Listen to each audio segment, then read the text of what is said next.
Hello, and welcome to We Live for Saturday, your favorite college football podcast.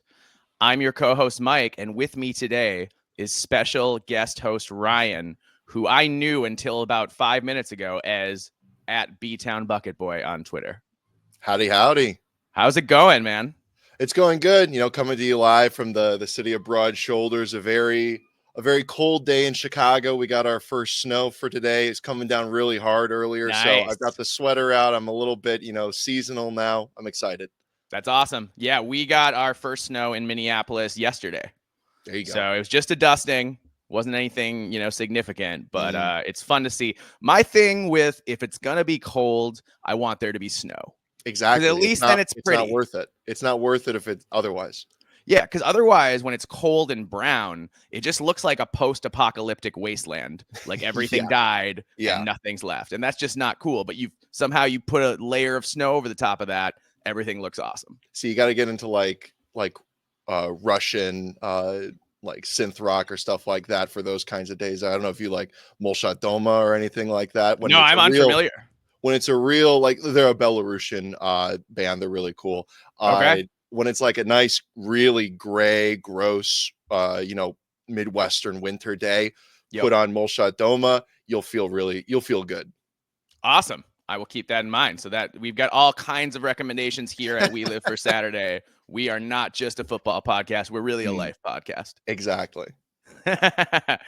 Awesome. Well, I'm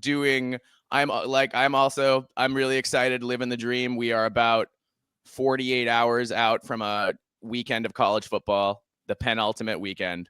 So we will get into previewing all these Big Ten games as we do every week. But first, I promised a couple watchers of the podcast, I believe it was Superfan Sherry and Robert Holbrook, wanted us to cover. We didn't on the last podcast. We ran out of time and did not discuss the Curt Cignetti extension at Indiana. So Ryan happens to be a hardcore Indiana fan and host. I should have mentioned this before, is one of the hosts of the All For You podcast, which is the best podcast out there for all things Indiana.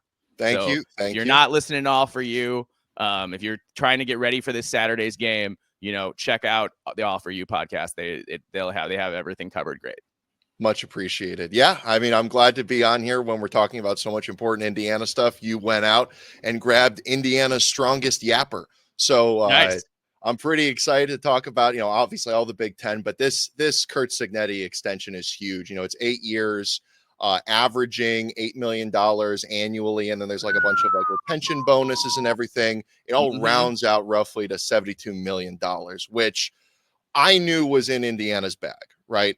I knew was in Indiana's bag the whole time. If you're familiar with the college athletics landscape outside of football, you know that Indiana has money. You know that Indiana has like an on-campus enrollment of like 40,000. You know it has one of the largest alumni networks in the country. You know it has deep pocket donors, including high-profile billionaire ones like Mark Cuban.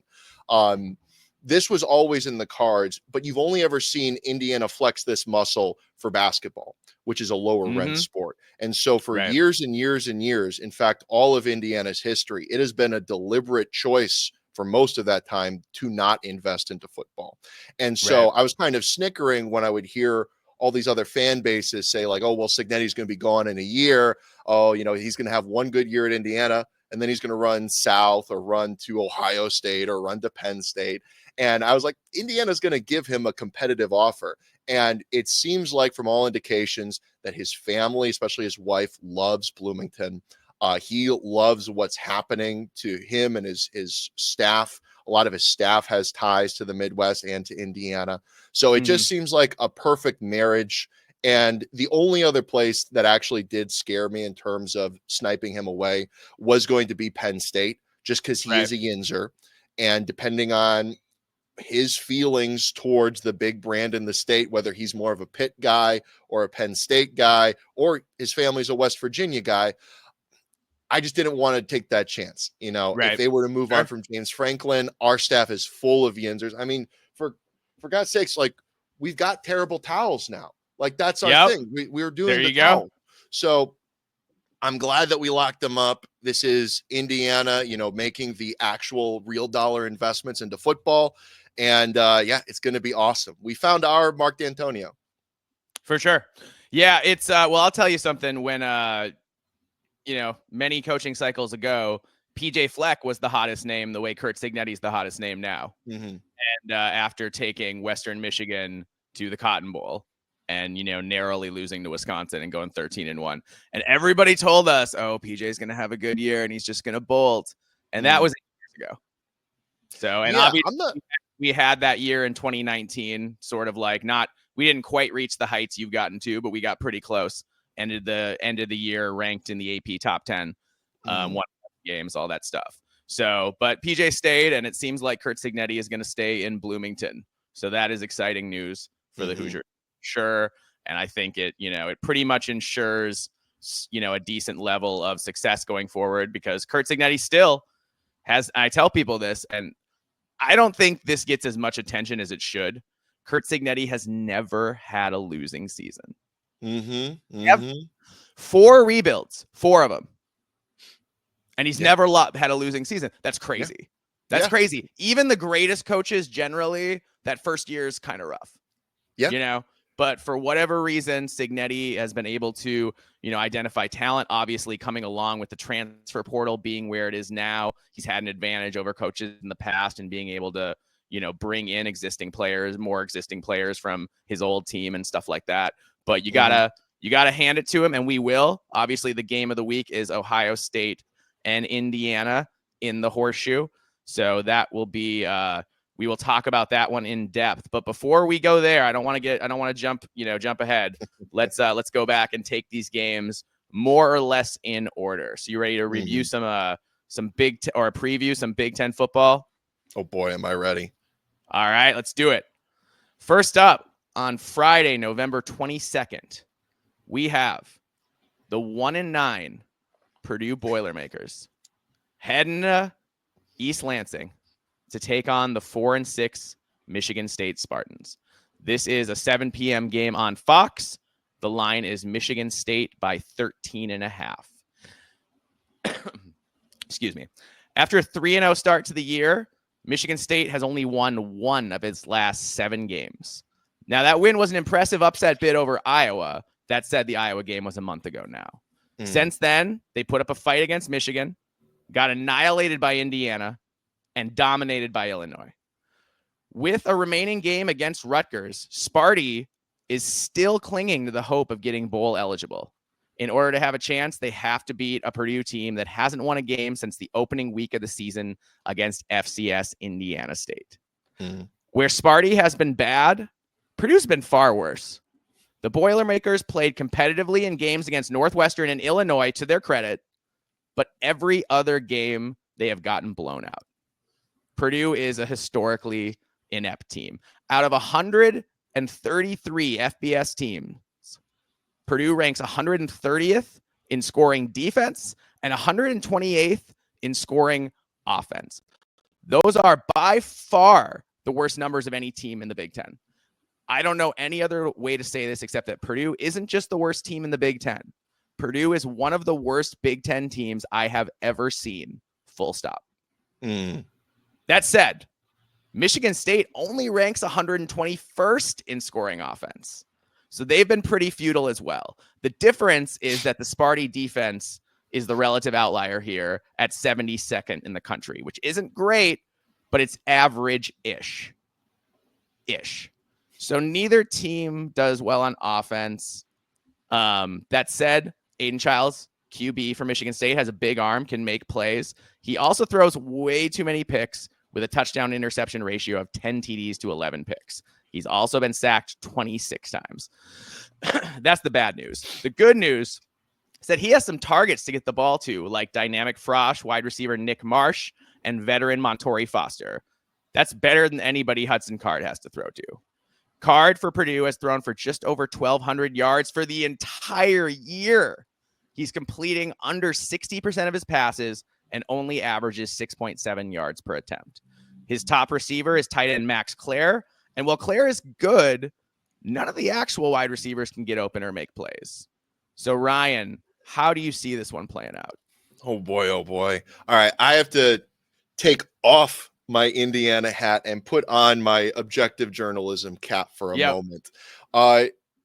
That being said, from an objective point of view, from a passive 40,000 foot view, this Purdue team is historically abysmal.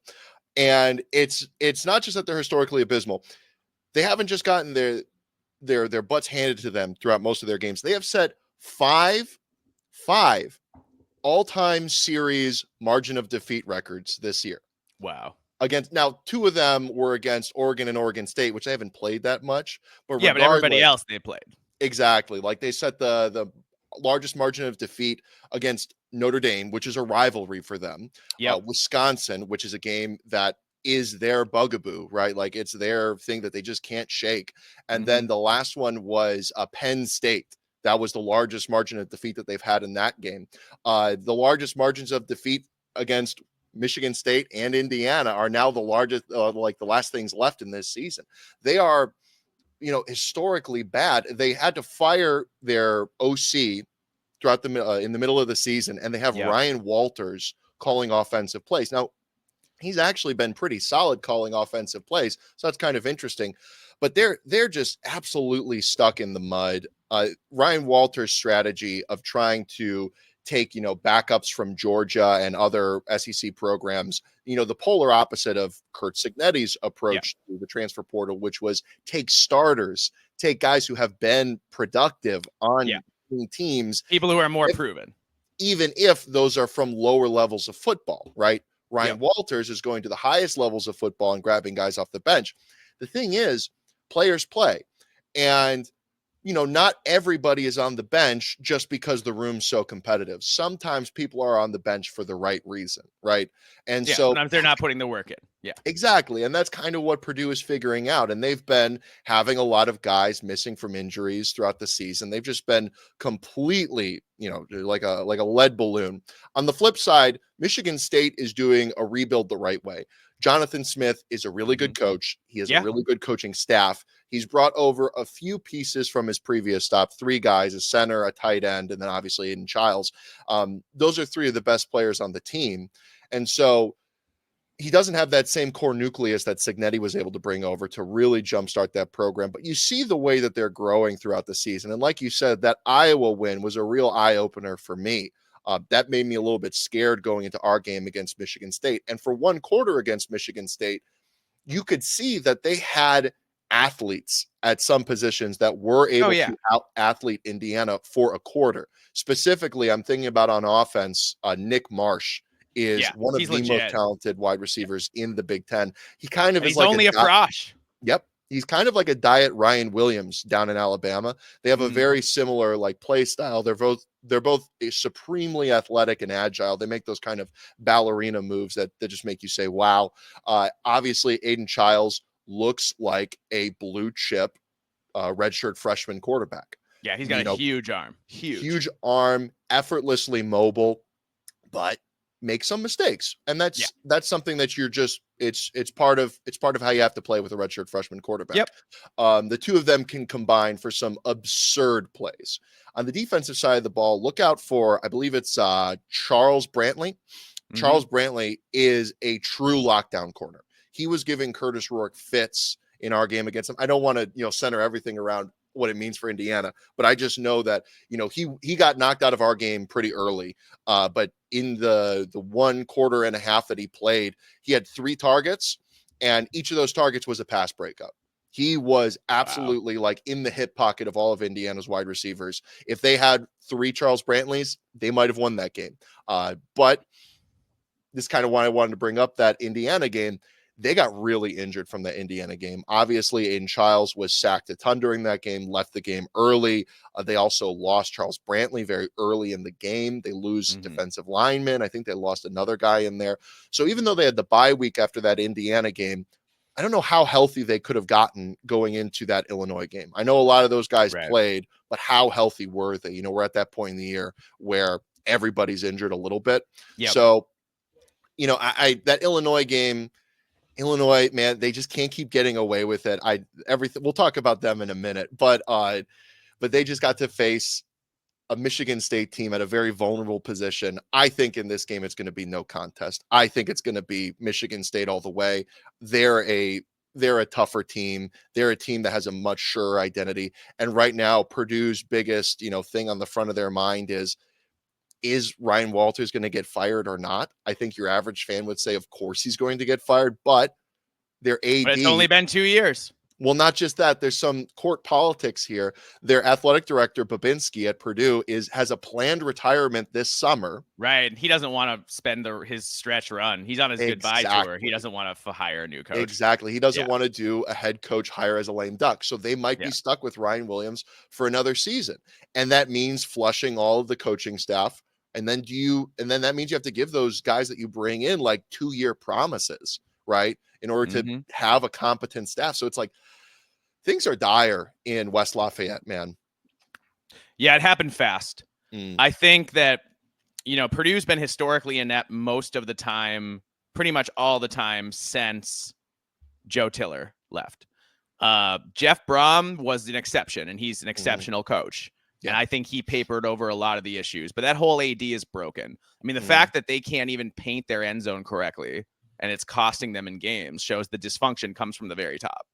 So there's that. And also, Purdue, they just have really bad NIL. Their 2 best players going into this year play in the SEC now.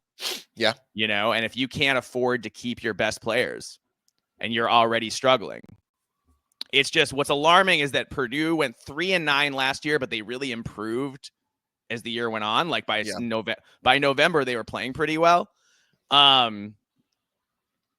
This team hasn't gotten any better. No, they haven't gotten any better. No. They are the same team that they were, a month and a half, 2 months ago. And if that happens, most teams improve as the year goes on. If you don't improve, that shows up a lot. Yeah. So I think that Sparty plays well here. I think they're motivated to have a shot at a bowl game. I think that Michigan State has struggled to run the ball most of the time this year, but I think against Purdue, they're going to be able to run the ball. And I actually think Nate Carter and Lynch Adams, I think those are good running backs. They are. They just haven't had blocking this year. But Purdue, can't stop anybody. So I think, being able to run the ball means that Aiden Childs won't have to throw as much. If Aiden Childs doesn't have to throw as much, he's not going to make as many mistakes. And it might just keep hits off him too. Yep, for sure. So I just think, I think Michigan State's going to win the field position battle. I think they're going to win the turnover battle. I just think this is a game that Sparty's going to win. So I have the Michigan State Spartans 31, the Purdue Boilermakers 10.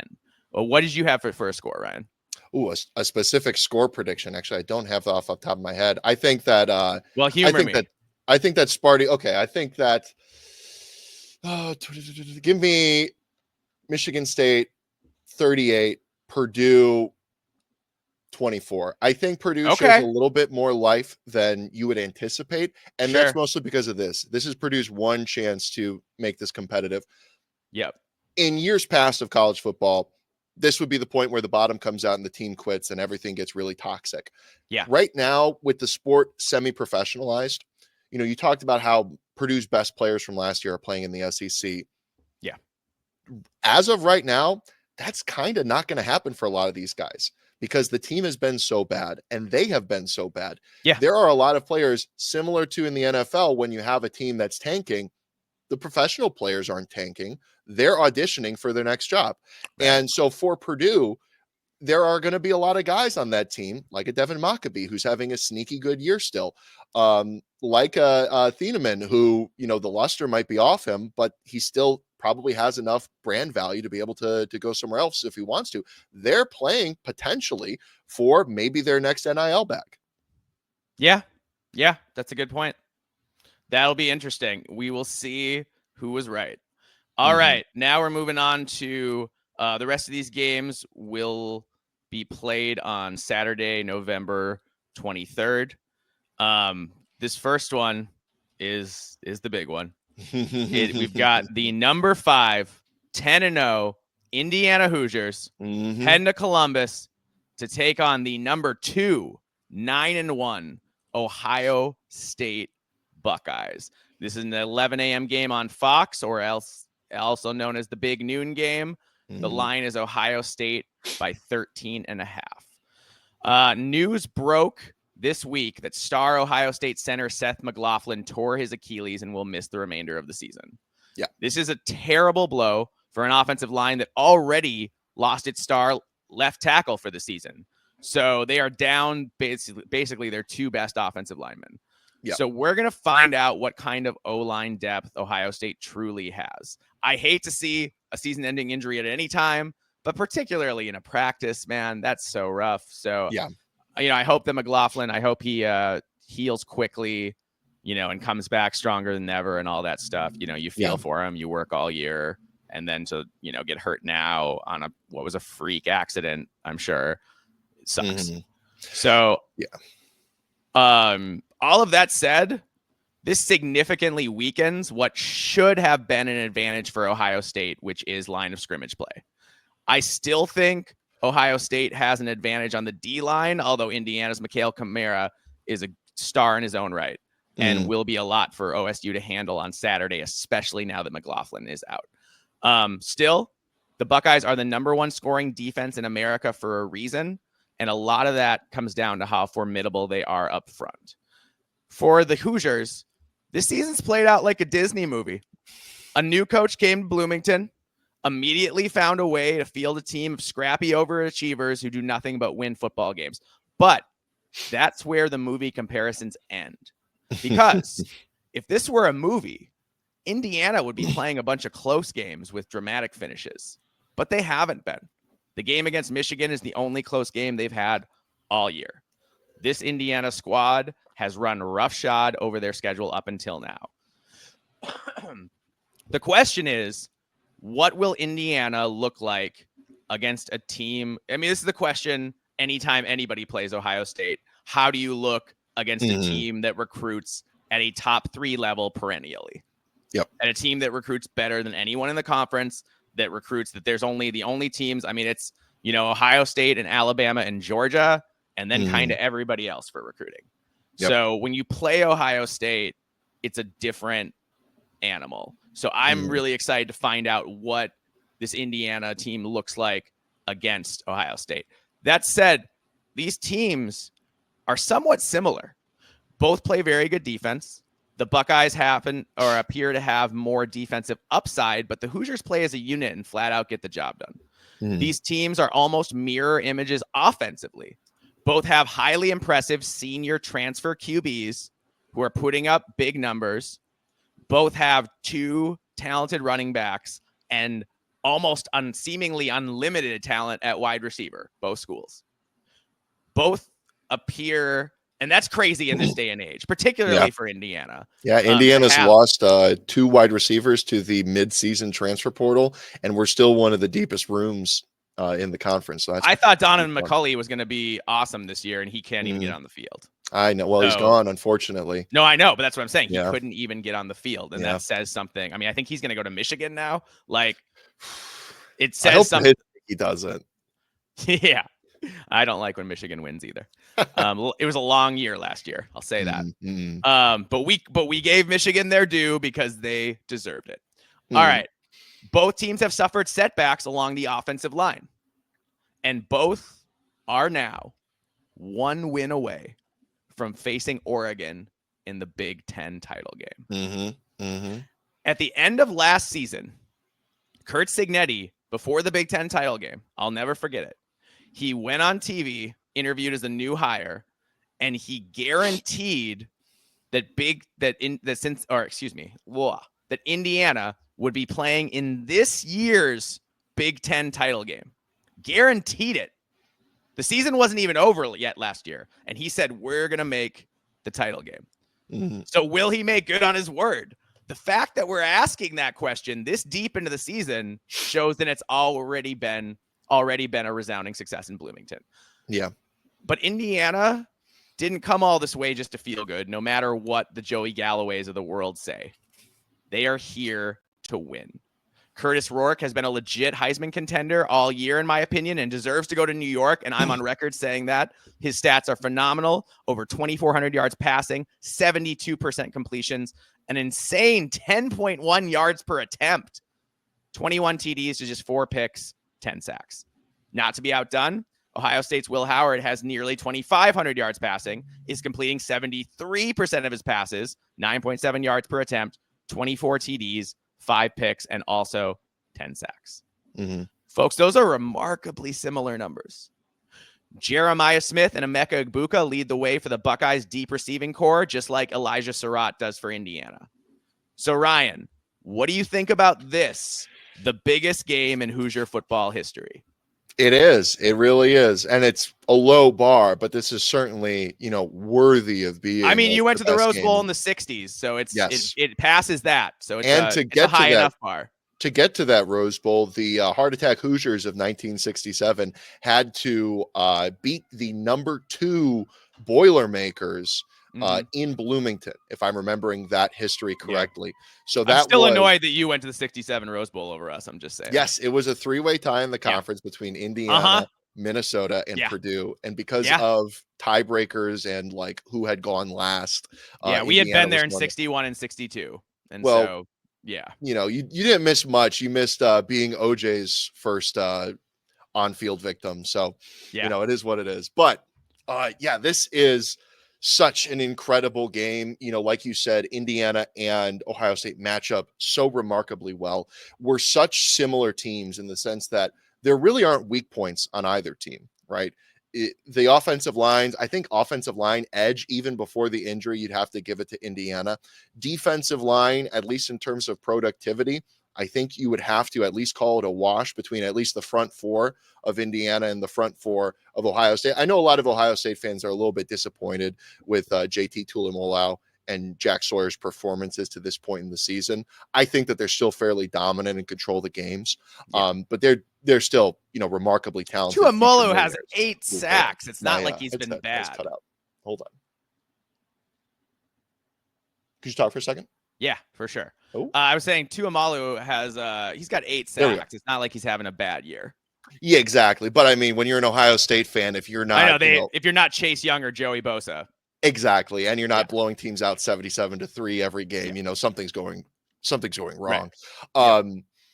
But the spread for this game is like anywhere between 11 and 13, depending on where you look and when you look. And I'd say that that's fair because these are remarkably similar teams, especially from a production point of view, from a statistical profile point of view. And you just would say that Ohio State, even if Indiana is as good as it is, has about 11 to 13 points more talent on that roster than Indiana. Because this is, Ari Wasserman put it pretty well from On3 Sports that this Ohio State team is sort of the last of a dying breed in the NIL and transfer portal era. This might be the last true super team that we ever see in this sport. The way that the Buckeyes were able to load up, not just from the way that they dance through recruiting and just grab, generational wide receivers like they raided Alabama. Yeah, exactly. They also got guys to return from the NFL draft like Jack Sawyer and JTT. And then, like you said, they just crushed it in the transfer portal, grabbing probably the biggest transfer, the best player in the transfer portal, Caleb Downs. Yeah. Mm-hmm. And Quinshot Judkins creating a tremendous thunder and lightning running back duo between him and Travion Henderson. And then obviously bringing in Will Howard as a tremendous upgrade at quarterback. And Will Howard, like you said, he has been as efficient as Curtis Rourke for most of this season. I would say I'm grading him on a curve because, you watch these games and I watch these games. It's a lot easier to be that efficient when you're throwing to Emeka Egbuka, Jeremiah Wright, Carnell Tate, and Brandon Innes. Like those guys are just absolute circus freaks. There were a couple of throws in this last game where I look at him like, that was a bad decision, Will Howard. But then, Emeka Egbuka just like circus catch. Jeremiah Smith does what he does. And you're just like, okay, you can't be wrong when you have those kinds of wide receivers. Yeah, it's true. Yeah. But as for this game, like, I think that Indiana, I kind of want to push back a little bit. You said that Indiana or Ohio State should have or has the edge in the trenches in this game. I would say that the reason why Indiana is 10-0 is because is because of how well we've played on both lines of scrimmage, because we have been the more physical team against teams that we were not expected to be the more physical team against. We Right. played Nebraska, which to that point, and deservedly so, was considered to be the most physical team that we had faced at that point, and probably was going to be the most physical team we play until Michigan and Ohio State. And we obviously 56-7, and the that biggest, wasn't a game, that was an execution. exactly. And the only injury we walked away with from that game was a fingernail. Unfortunately, It was the most important fingernail on the field, but a fingernail nonetheless. So Indiana has been the team that has been more physical, especially on both lines of scrimmage. The offensive line, going into this year, you trust Bob Bostad with your life. And one of the all-time great offensive line coaches. I couldn't believe. I mean, he should be in the guy could be in the NFL easily. Exactly. I knew Cignetti was serious when he kept Bostad. Yes, I completely agree with that. And so having him for the second year in that room, at the start of the season, we lose Nick Kidwell right as fall camp starts. Our super senior guard that we got to transfer from James Madison. He was projected to be a starting guard. Season-ending injury in fall camp. You hate to see it. And so we would have two redshirt freshmen, I believe, or maybe redshirt sophomores, step up into the guard position, Drew Evans and Bray Lynch. And, there was a little bit of, okay, well, how good is this offensive line going to be? By the way, I have Drew Evans' glove from the UCLA game right here. He tossed it to me, so that's pretty nice. Sick. Well done. But from the jump, they have played as a complete unit. And for the majority of this season, 4 of the 5 starting offensive linemen were not transfers. They were homegrown IU talent that had been in Bostad's system the year before, and many of them, Darren Hiller before that, they had been in the program. The only starting guy for the majority of the season has been right tackle transfer Trey Wedig from Wisconsin, who also had been familiar with Bostad. So the offensive line has been extremely cohesive, extremely efficient. And when you look into whether you're looking at PFF grades or advanced metrics for, your gamblers out there, Indiana's offensive line has been one of the best in the conference. On the defensive side, I mean, we are one of the most productive defensive lines in college football. What we're able to do up front and what Bryant Haynes, the defensive coordinator, is able to do with those guys up front to, as he puts it, create havoc. The point of IU's defense is to create havoc up front with our defensive linemen and the stunts that we do and the freedom that those defensive linemen are given in order to get to their gaps and do what they need to do within an individual play. And then on the back end, we do a lot of disguised coverages. We do a lot of we're almost exclusively in zone, doing a lot of disguised coverages, making things difficult to read on the back end. And you've seen that's thrown virtually every single quarterback that we've played for a loop. They've gotten some wins. We've gotten out talented at points, on the perimeter at some times, but we always get ours. We always get ours on defense. And so when I look at the way that this game matches up, even before the Ohio State center injury, I thought that Indiana has a serious opportunity to go straight at the engine of this team, straight at the offensive line, the running game, and the quarterback, and to sort of make, the Maseratis and the Lambos that they have on the perimeter of the team useless. Yeah, that's an interesting theory of the game for sure. That's really good context on the line of scrimmage. And maybe it's not, I'm glad you said that because yes, when we're talking about an edge, I'm not talking about like a big edge. Yeah. Because Indiana has been very, very good everywhere. But there are, I was saying it's, to me, theoretically, Ohio State's entire defensive line should be a little better than Indiana's entire defensive line. But will they actually be in the game? That's a totally different thing. And it's a totally different thing with McLaughlin out because, Indiana, when they had injuries on the O-line, it was early and they had plenty of time to gel.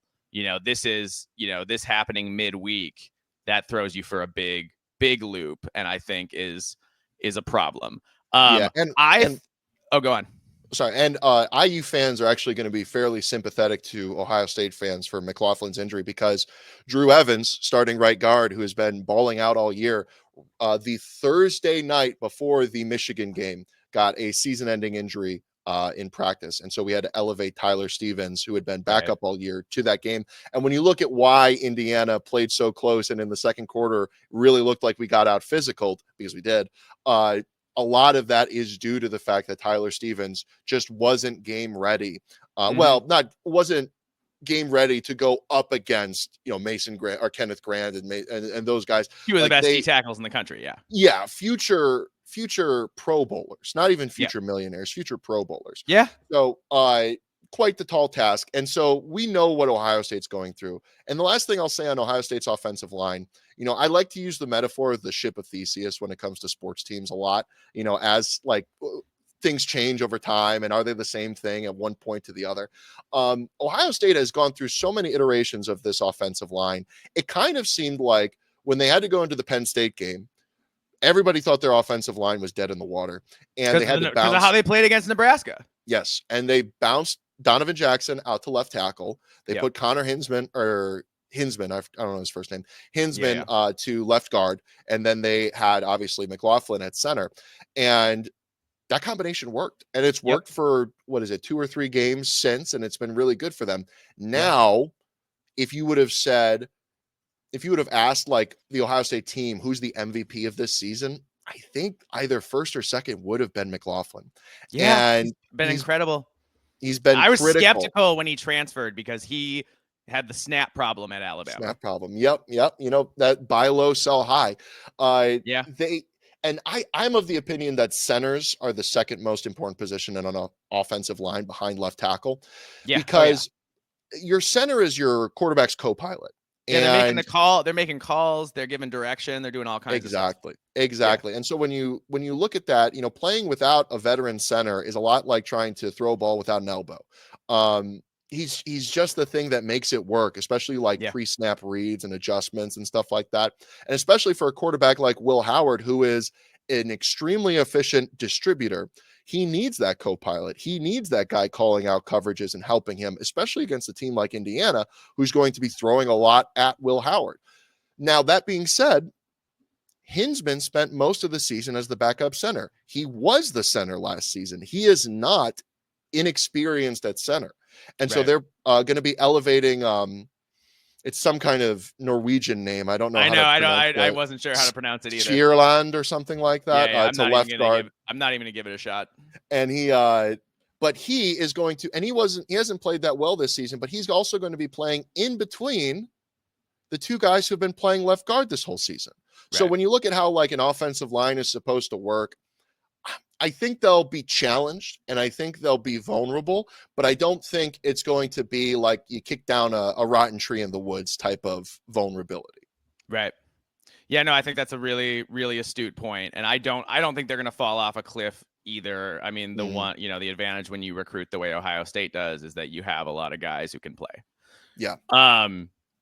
I think now to move on to the other side of the ball, for the defensive line, I think this is a legacy game for an Ohio State defensive line that's been much ballyhooed by the media, but much maligned by the Ohio State fan base as a whole. I think this is also a legacy game, or like maybe a big game for D-line coach Larry Johnson. The complaint from Ohio State fans is that he's not developing dominant D linemen at nearly the clip he used to. That it used to be, a Chase Young and then a Bosa brother, and then and there hasn't, since the Bosa brothers left, they haven't had that one guy who's just better than everybody else. Yeah. Like Ohio State has not been recruiting and developing that guy. So there are a lot of Buckeyes fans that want to see Larry Johnson replaced. So I think this game, I don't know enough to know for sure if he's on the hot seat, but if his D line comes out and doesn't play well against Indiana, I would not be surprised if if he retired at the end of the year, and Ryan Day moved on with him. So I think for Larry Johnson and that D line, JT Tuimalu, all of them, this is a legacy game. This is a are you as good as everyone thinks you are game. Yeah. So I think that's really, really fascinating. Yeah. And how does it? Oh, go on. Pressure's a privilege. And when you're at a school Yes. like Ohio State, there's a reason, pressure makes diamonds. And there's a reason why they have so many crystal footballs in that trophy room. It's because of guys as good as Johnson knowing it doesn't matter that a couple years ago I had the Bosa brothers. A couple years ago I had Chase Young. Like, if I don't do my job, I'm gone. And so that's the type of thing that keeps them honest and keeps them moving. And so, yeah, I completely agree. Right on. So my question is, how does his unit do against Indiana? Will they stop the run as they have all year with everybody? If they stop the run, that helps a lot.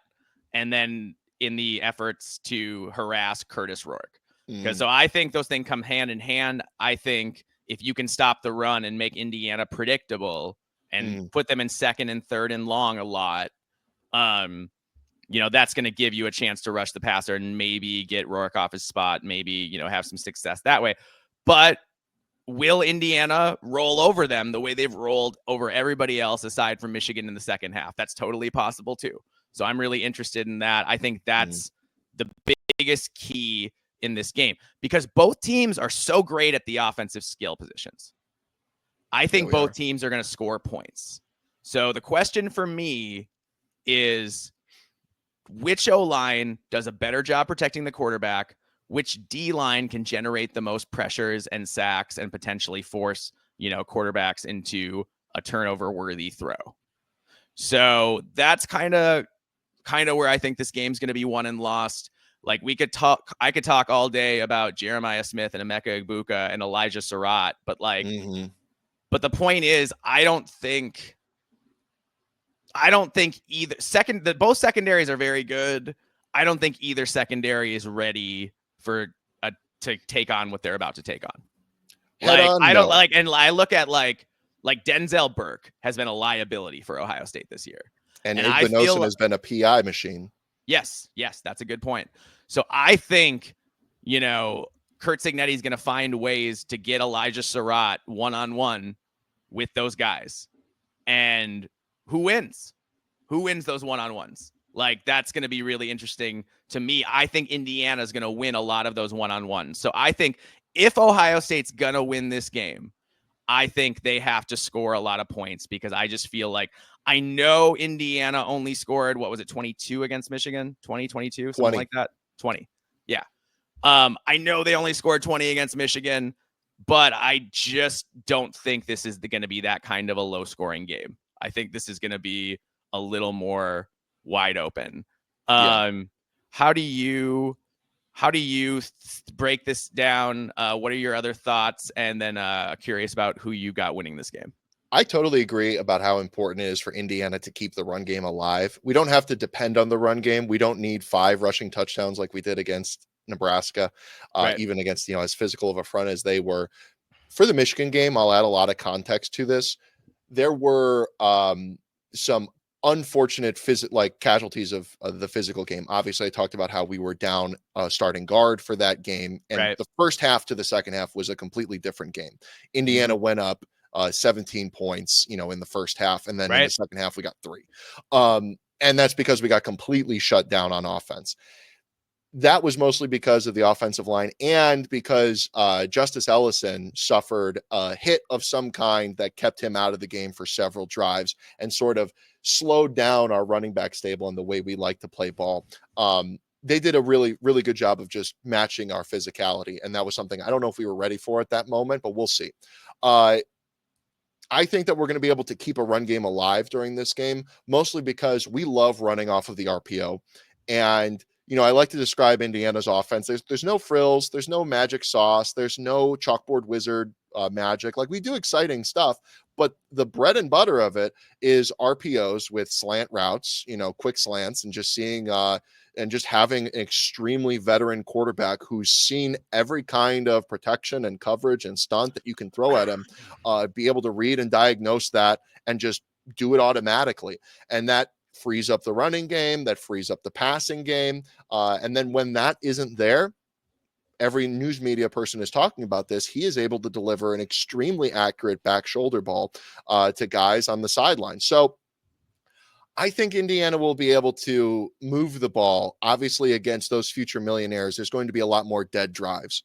And so I actually think this is going to be a lower scoring game just because I do respect both of these defenses. And I think that Ohio State has been clunky at times this year and they've been bailed out by their talent. I think that Indiana is going to be able to kind of keep them on that pace. And Indiana obviously has been mostly a hot knife through butter through most of their teams. This is going to be the most talented team that they face by a wide margin. So I think that this actually slows things down a little bit. That being said, as long as the pieces in the secondary that are getting picked on are the corners and not the safeties, I'm really confident in IU's ability to move the ball through the air. And then kind of on the other side of it, I'm pretty confident in our ability to keep the run game alive during this game. Defensively, like I said, I think we're going to be, up on Will Howard. I wonder how he's going to be able to make use of his legs during this game. We faced some. They have to run him. They have to. I don't think they've held back all year from running Will Howard. Like, there's no more holding back. Like, this is, you got to win now. Like, even against Oregon, they didn't really run Will Howard. Like, you got to run Will Howard now. Yeah. And the other thing is Chip Kelly doesn't want to get into shootouts, even though he's a really good offensive mind. He wants to control the game. And whether he's controlling the game by, running the ball and trying to just sort of play keep away, or if he's just sort of being cautious or not cautious, just calculated with how he takes shots and how he makes use of his absurd talent on the field, he is not going to generate extra chances for Indiana. That's what I want to say. He's not going to generate extra chances for IU and our offense because he knows that we're extra efficient. So this is going to be an incredible game. The way I've boiled it down, if you had to put it in one sentence, Indiana has good talent, or Ohio State has elite talent with good execution this year.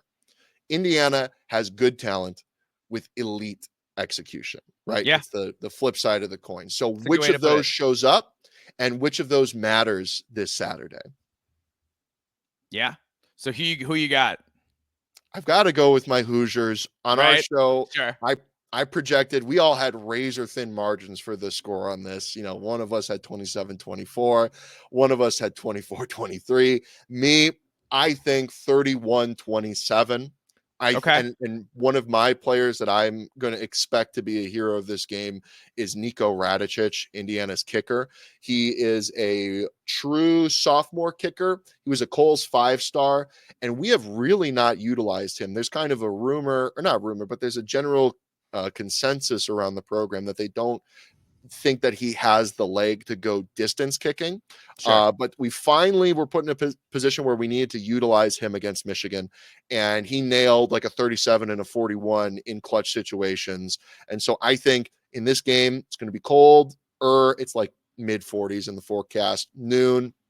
I think it's going to be a defensive slugfest in some sense. I think it's going to come down to a clutch kick from Nico Radicic. Okay. I love that. Love that pick. I really struggled with this, especially after Seth McLaughlin got hurt. I think that it's going to be really, really close. I think the offenses are going to be mostly a wash. So, for me, it comes down to which defense can get enough sacks, pressures, passes defended, deflections, to stop drives and put the other team in third and long, because these offenses are mostly going to get theirs. And I think, but these defenses are very good too. I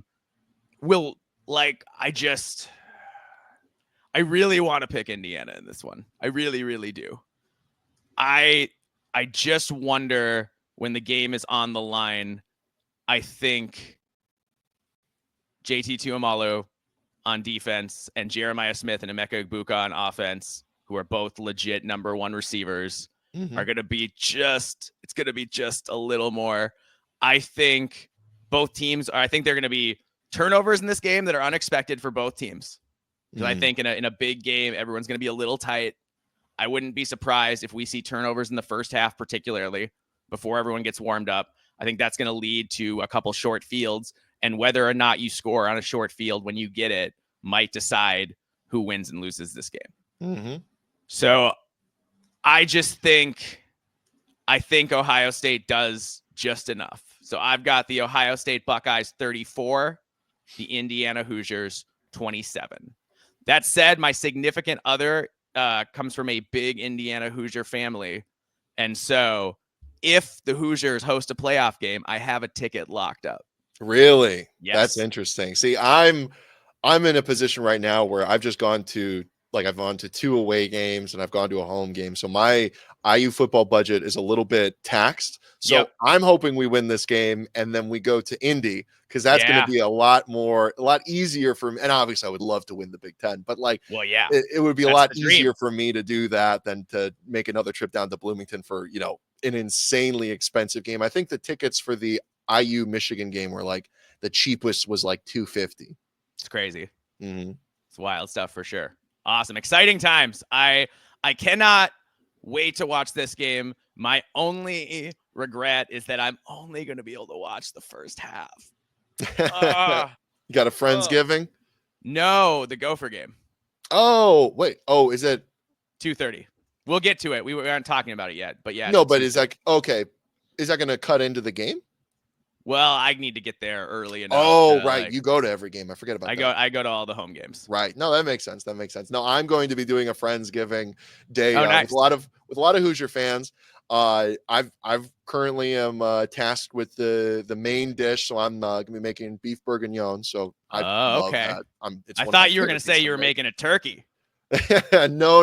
It's a Friendsgiving. You don't got to go turkey for Friendsgiving. Right. That's true. You got to save up your turkey eating for the real Thanksgiving. I totally get that. All right. So that is how we will see. You picked Indiana. I picked Ohio State. We will see. I'm really excited to find out who was right. I won't be surprised at all, though, if Indiana wins. I want to be on the record saying, I won't be shocked. This won't be a thing where I'm like, oh my God, the world is it wouldn't surprise me that Indiana has earned that. Yeah. And I won't be shocked if they win. Yeah. All right. Oh, go on. No, I'm pretty inoculated to anything that's going to happen in this game, good, bad, or horrific. I'm just excited. Yeah. No, I mean, it's, Indiana's kind of playing with house money to some extent. Because in my opinion, an 11-1 team in the Big Ten deserves to be in the college football playoff, full stop. I don't care. This isn't going to happen, but I don't care if Ohio State wins by 40 points. I don't. Indiana, of course you do. But I'm saying, as far as thinking, is Indiana a playoff team? Mm-hmm. To me, Indiana has already proved that they're a playoff team. So that's how I feel about it. I agree. All right. Moving on. We have the 7-3. I think, are they 24 or 25 now? I think 24. 25 now. Okay. They slipped one.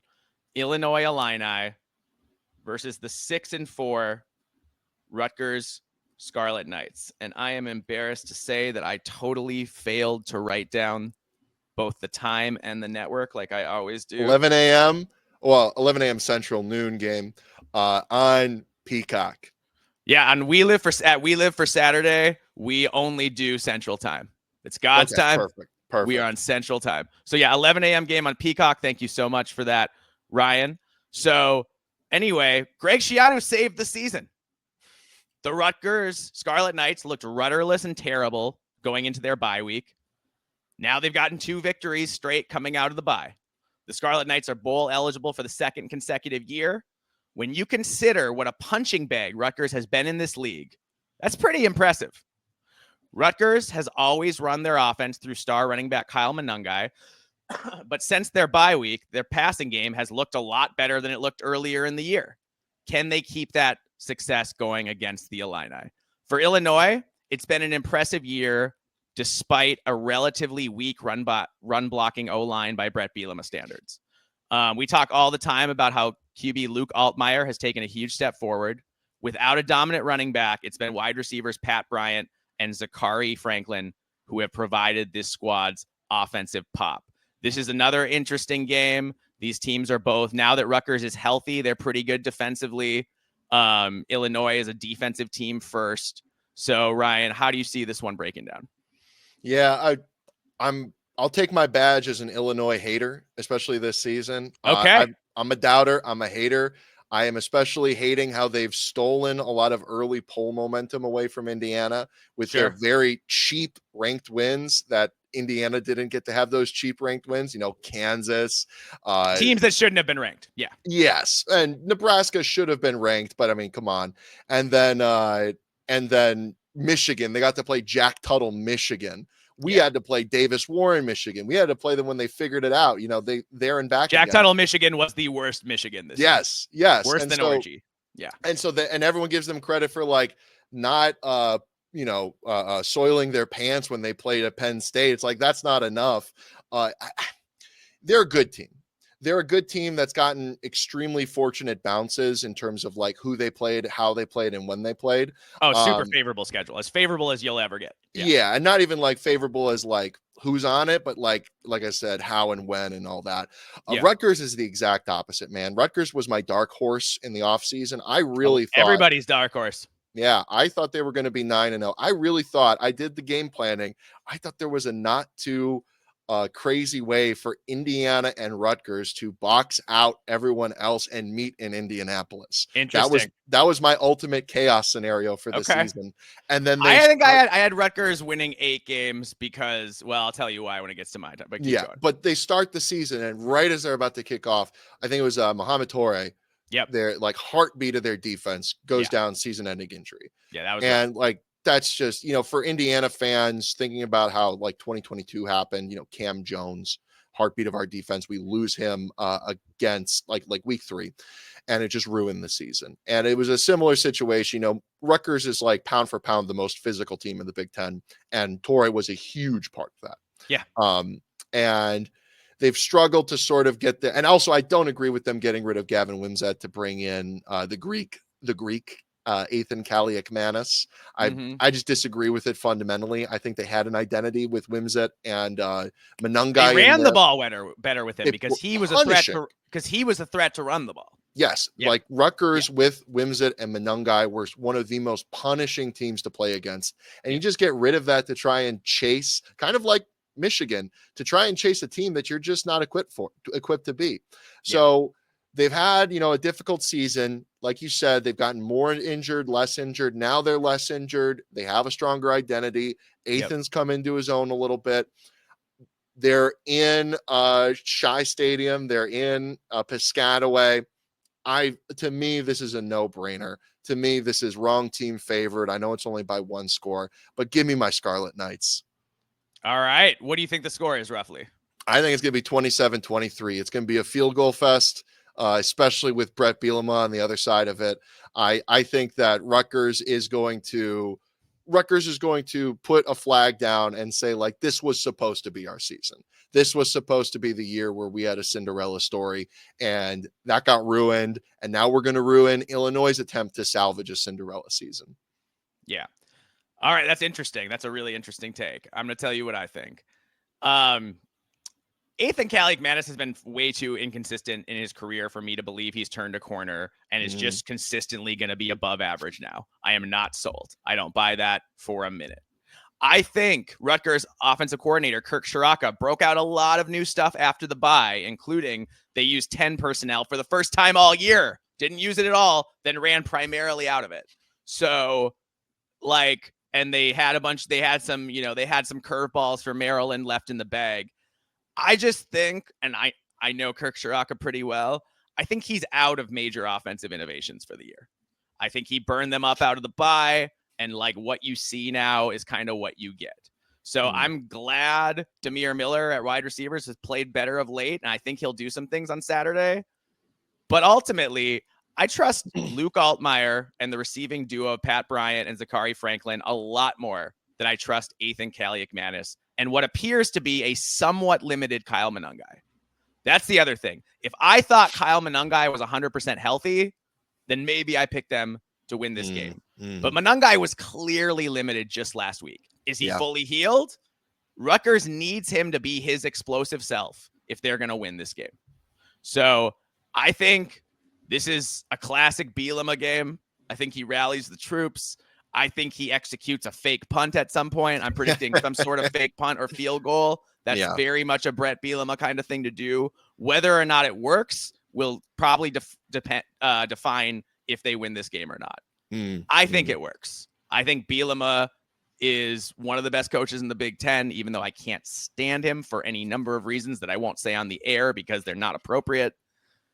But I think he's a good coach. So I've got the Illinois Illini 27, the Rutgers Scarlet Knights 20. Okay. I still think I think Schiano is criminally underrated. Especially Schiano's very good. He's very good. Like his second, like compare their second runs, because both of them, were I mean, Schiano wasn't in the Big Ten, but he was at Rutgers and Bielema was at Wisconsin. Both of them tremendously successful on their first runs. Both of them leave Schiano to the NFL and then Bielema down south to Arkansas. They don't do well there. And then they come back. And what Schiano has done, what you're seeing this season is the culmination of what is this? His fourth year? He started in COVID season. I believe so, yeah. Fifth or fourth year, depending on how years are counted. I forget off the top of my head. He's built a program, and what you're seeing in this team is the culmination of an identity of the guys he's been building and developing over time.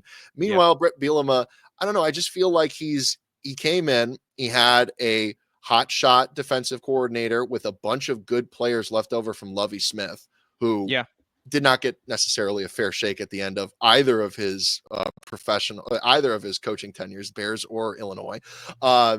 And he was able to have a miracle season off of that. And since then, it's been fairly underwhelming. Like Tom Allen's 2023 team pushed Brett Bielema to the brink. I'm not an Illinois respecter. I'm sorry. Illinois is such a basketball school. I think it's really hard to win there. True. I think it's harder to win at Illinois than at most places in the Big Ten. I think I would put them, in that category with Purdue of teams that are really basketball schools. But who has built a more impressive program from where they came in this second stint? Schiano coming into Chris Ash Rutgers, or Bielema coming into the mired in sub mediocrity of the Lovie Smith Illini? No, that's a fair point. That's a fair point for sure. I don't know, man. I guess I spent too many years watching him at Wisconsin. Fair. And it's I just believe in Brett Bielema. I think he's gonna take advantage and get to 9 wins. I think is this game gonna be the fight for the Citrus Bowl? Because I know that Iowa isn't allowed to go to the Citrus Bowl because they're not allowed to repeat. And so, the Big Ten is incredibly flat in the middle. So what happens if Rutgers win this game? Could they play their way into the highest prestige Big Ten bowl tie-in? I don't know. That's a really interesting question. Mm-hmm. I guess I haven't even thought about bowl seeding at this point. It's getting to that point. It is getting there. You're right. I was going to say it's too early, but it's not too early. It's definitely legit to be. For me, on the Minnesota 24/7 site, there's the guy who does all the bowl articles has a serious case of what I call the Minnesota disease, where you think anything that can go wrong will go wrong for no apparent reason. It's a deep belief that's held here that honestly holds people back, and it's kind of sad. But so I don't read any of those articles until all the games are over. Yeah. And because at that point, for me, bowl season's a lot of fun. I love bowl season. It's the most wonderful time of the year. But college football is and always will be a regular season sport. And I really glorify in the regular season. So I just haven't thought about it much yet. But that's a really interesting point. All right. Moving on. Next game we have the 6-4 Iowa Hawkeyes heading to College Park, take on the 4-6 Maryland Terrapins. This is an 11 a.m. game on the Big Ten Network. The line is Iowa by 6.5. So the big news this week is that Iowa QB Brendan Sullivan is injured and will miss the rest of the season. So that sucks. That's bad news for Iowa. As well, his passing wasn't great.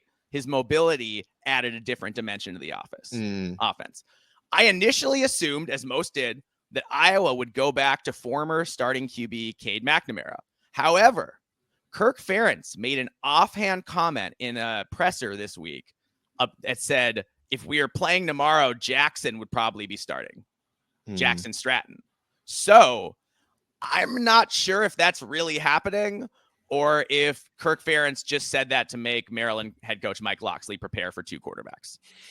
Seems wild to me that they might go to a little used backup when you've got Cade McNamara right there. But like, I don't know. I don't know what happened. I don't know if Cade McNamara has been like an attentive backup, or when he lost his job, he took his ball and went home and pouted. So like, I don't know. I don't know like what the dynamic is there. That's going to be really interesting to see who, Kirk Ferentz decides to play there. I'm really curious about that. Yeah.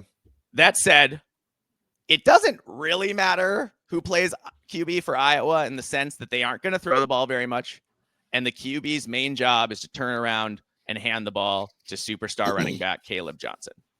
Now, the last time we saw Iowa, Johnson was held drastically under his season averages by a plucky UCLA defense.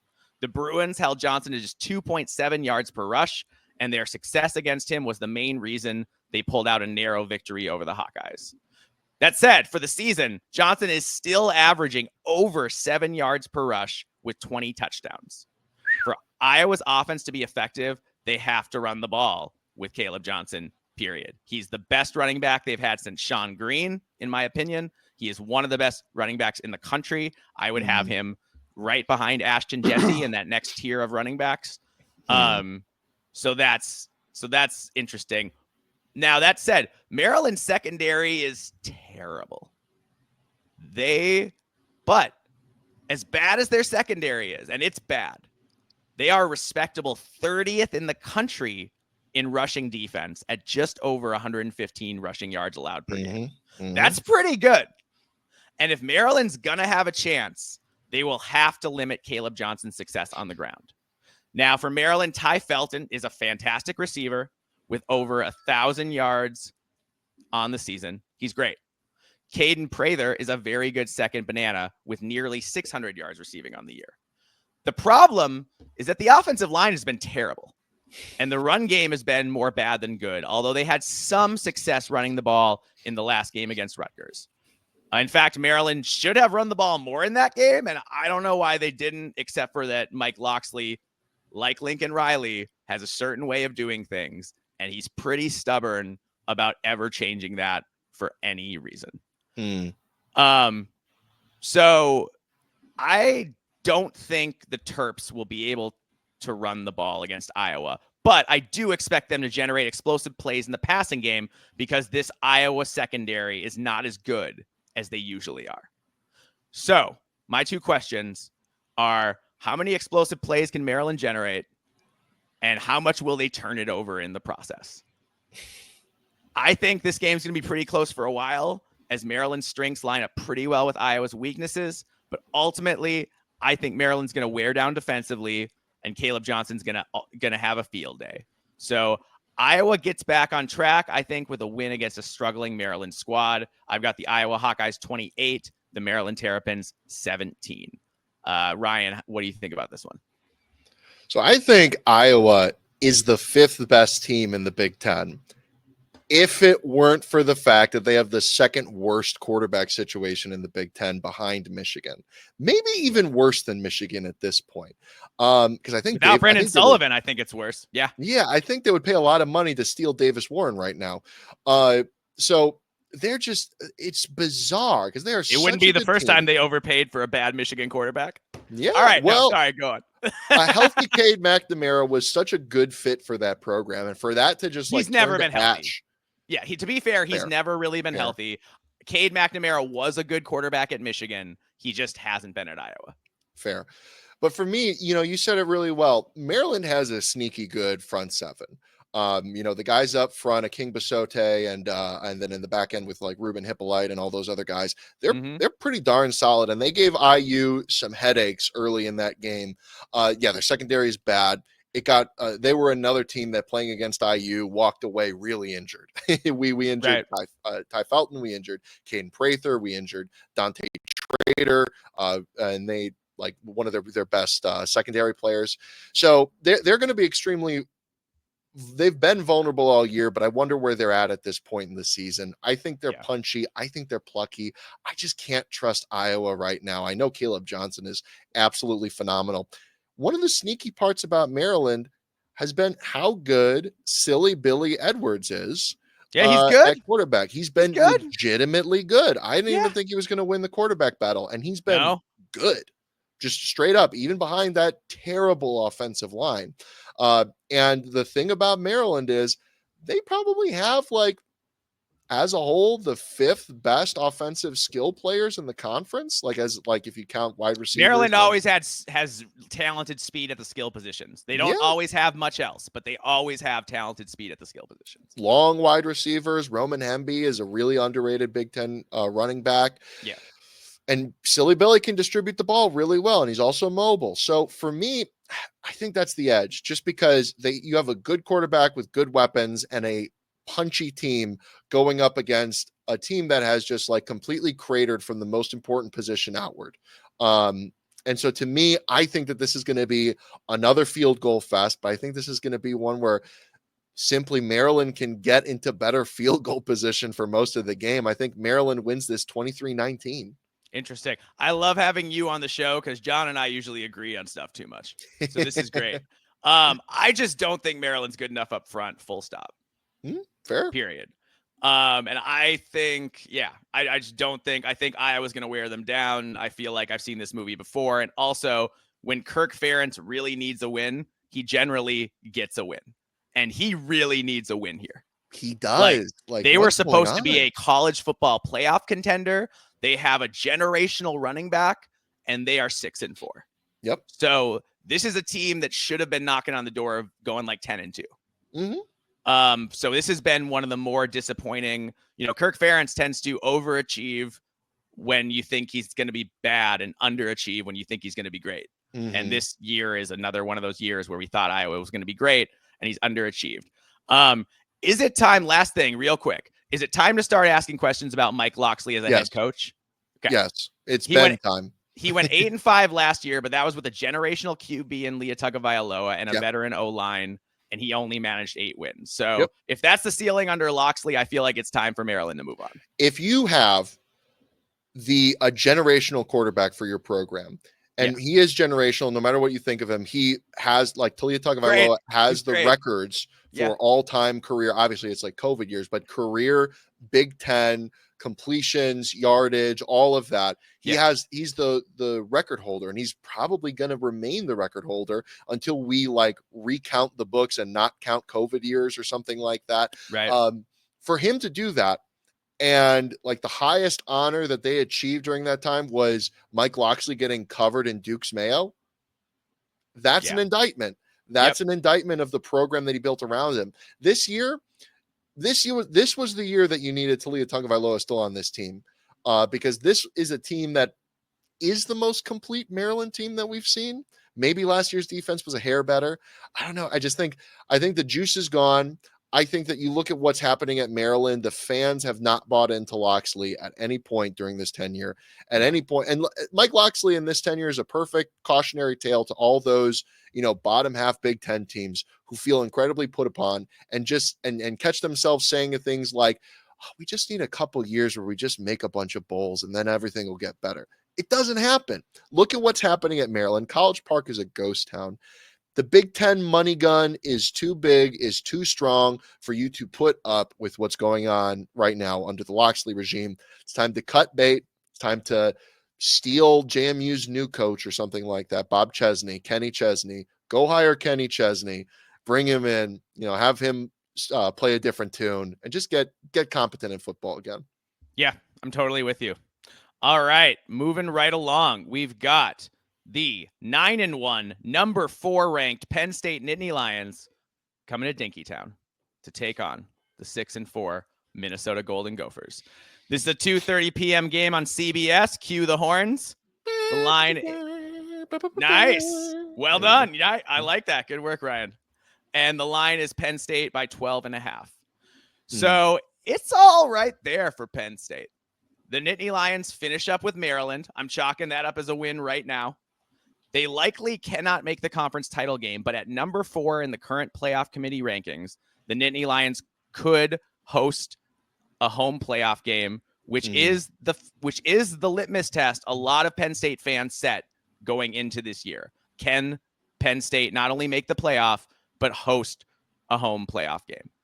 Penn State hasn't quite managed the offensive pyrotechnics they expected this season under new offensive coordinator Andy Kotelnicki, but they are averaging 33 points per game, and the offense has been much more efficient this year than it was last year. They've run the ball pretty well with both running backs, Singleton and Allen, with the backup QB Pribula, and with their do-everything tight end, Tyler Warren. All four have been effective running the ball, and if Minnesota's going to have a chance, they will have to slow down that Penn State rushing attack and get Penn State into third and medium to long.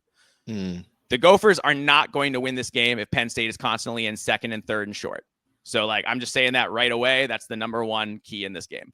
Minnesota also has to find a way to slow down Heisman candidate tight end Tyler Warren, who is, in my opinion, hands down the best tight end in the country, with all due respect to Colston Loveland and Fannin at Bowling Green.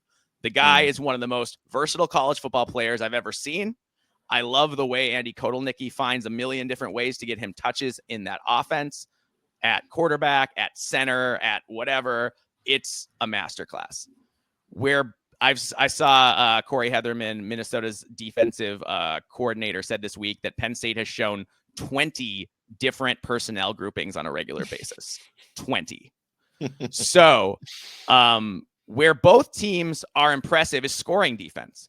Penn State ranks 6th nationally, while Minnesota quietly is 12th. Penn State's D-line is especially impressive. They rotate a lot of guys without any drop-off in the quality of play, and their top player, D-end Abdul Carter, has 8 sacks. He is a terror. Minnesota has to be aware of where number 11 is on every single snap, because it only takes one play for him to force a turnover and change the game. The number one job for Minnesota is to stop the run. The number one job on offense, that's on defense. The number one job on offense is to block Abdul Carter. They may have to shift a tight end his way or keep running backs in to help block more than they usually do. They might have to go unbalanced a little bit. Like, I'm not sure. But they have to account for number 11, cannot allow him or anyone else on the D line to force those game-changing turnovers. So, Ryan, how are you seeing this one playing out? Well, you could probably tell better than me, but from the outside, it really seems like Minnesota's having a tortuous season. Oh my God, it's been so close. It's been this close. Exactly. You've had enough close wins to where all the close losses just get that much more painful. Yeah. And that's like Indiana's been in a lot of those seasons. A lot of programs that have been in the middle and bottom of the conference at a given year are very familiar with what those seasons feel like. Our reigning Big Ten kicker of the year cost us 2 games out of the first 6. Yep. Just by missing easy kicks that he it's always the Madden made cover the rest curse of his career. Yeah. Being the Big Ten kicker of the year is like being the Madden cover curse. I mean, also look at what Grady Gross is happening to him in Washington. Yeah. A very similar thing. You don't want to get accolades as a kicker. It's apparently not poison. Apparently not. Yeah. Well, they're all headspace guys, so I wonder if that's what matters to them. But anyway, Penn State and Minnesota both are kind of similar. They're both defense first teams, run the ball well. But they've had offenses that, correct me if I'm wrong here, if I'm overstepping a bound, but have not lived up to offseason expectations. I think that's fair. I think Minnesota's offense has been good, but it hasn't been as consistent as expected. Exactly. And so Penn State, despite the fact that they're 9-1, they're having a pretty disappointing season. They're innovative here's the camera. Innovative offense under Kotelnicki. It's, we're 10 games in and it's, you said that they line up in 20 different alignments and all that. It turns out that all those alignments are just smoke and mirrors and cup games to try and get Tyler Warren the ball. Yeah. At this point in the season, that is the only thing that has stuck. Their run game isn't as reliable as they want it to be. No. I think their running backs are playing hurt. That's my theory. That they to me, they don't look as explosive as they looked in the past. Hurt running backs are a Penn State tradition. I'm not going to go into it too much, but that's how we lost to Rutgers. PJ wouldn't pull Darius out. Darius was clearly playing hurt, couldn't make anybody miss, even though The guy makes people miss all the time. And our backup running back looked good, and he just kept giving Darius the ball. And I was like, he's hurt. Like, take him out. Anyway, but he reportedly behind the scenes is healthier now after 2 weeks off. That's good. That's good. Like, roster wise, this is a game, and we just kind of talked about this with Ohio State and Indiana. This is a game that Penn State should win 9 times out of 10 if you just look at roster to roster. But the reality is that just like Penn State is too clunky to make me feel confident in that kind of number with their roster. Minnesota hasn't been necessarily hyper efficient on offense either this season. So Minnesota's been really, really, really good at forcing teams to play their style of game, to play a slow, rock fight type of game, ball control, field goals, all that type of thing. The problem for Minnesota has been forcing a team into that game is half the battle. They've lost rock fights to teams like North Carolina, which is just like a major, if at the end of this season and you need to do a postmortem and it needs to be a bad postmortem, you're going to need to look at that tone setting game at the beginning of the season and say, we forced this warm weather team to come to our building and play our brand of football, which is the polar opposite of how they play football. And we lost, right? That is two missed field goals, including a 27-yarder and lost exactly by 2. to a backup that came in the middle of the game. Yeah. So it's like Minnesota's been good at forcing rock fights. It hasn't been the best at finishing rock fights this season. So for me, I'm thinking about this suffocating Penn State defense. I saw what they did against their one competent opponent in Iowa State or in Ohio State. And then, also similar to what they did against Illinois. Sorry, I've got Iowa on the brain. I think this game is going to be close. I think this is going to be a rock fight. I think it still hits the over on this game, but I'm sorry to do this to you. I think it's another so close, it hurts so much game, 26-20, field goal fest. Minnesota will have the ball with a chance to win the game, and we'll see. We'll see. I think Minnesota will have the ball with a chance to win the game in this game. That's what I'll say. Right on. I think that Minnesota has a real chance in this game. The game is at home. It's going to be cold. The high, I think, is hovering around 35. Okay. It's a 2:30 game, so the sun will be set for essentially the entire second half. So at that point, the temperature will drop, and the temperature will drop, and the feels like will really drop, especially if there's even an ounce of wind. I know it gets cold in Pennsylvania, but Minnesota players are more acclimated to that cold living here than Penn State players are in Happy Valley. It's just different. I just have to tell you, like, climate-wise, it's just a lot different. Mm-hmm. The biggest reason, though, I think Minnesota has a chance is that Penn State does not have a single playmaker at wide receiver that they can count on. Mm-hmm. They don't have anybody who scares you lining up out wide. So if you can contain the run game and slow down superstar Tyler Warren at all, you have a real chance to beat the Nittany Lions. Totally agree. Gophers have a rock-solid QB in Max Brosmer. They have legit weapons at wide receiver in Daniel Jackson and Elijah Spencer. Darius Taylor, when healthy, and I think he's healthy again, according to what I'm hearing, is one of the best running backs in the conference. Minnesota has the players to score points if PJ Fleck remains aggressive and the Gophers capitalize on their opportunities. You got to get touchdowns in this game. Minnesota's not going to beat Penn State kicking a bunch of field goals. When they get in the red zone, it's got to end in 6 points. I also think that Minnesota's strengths are an elite secondary, arguably as good as anybody in the conference across the whole secondary, and an underrated defensive line. Ja Joyner has been a force for Minnesota all year at D end. He's gotten some sacks, but he's forced a lot of pressures, and Minnesota fans will tell you that no one gets held more than Ja Joyner going to the quarterback. So he is affecting that quarterback all the time, even when he's not getting home for sacks. So Minnesota has the D-line to do that if they are at their best. So I think Minnesota punches Penn State in the mouth. The Gophers are coming off a bye week. PJ Fleck has been very good coming off of bye weeks. They're healthy. Largely, I think they've got, one backup safety out, but, they're healthy. The offensive line is also expected to be healthy for the first time in a few weeks.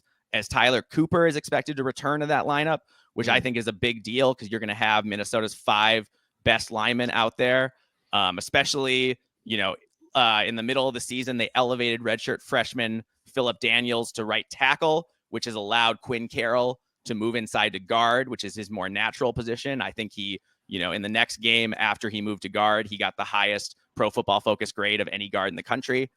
So he's really legit there. Minnesota's offensive line, I think, is finally healthy. And a lot of the problems the Gophers have had is underachieving, having injuries and underachieving on the offensive line.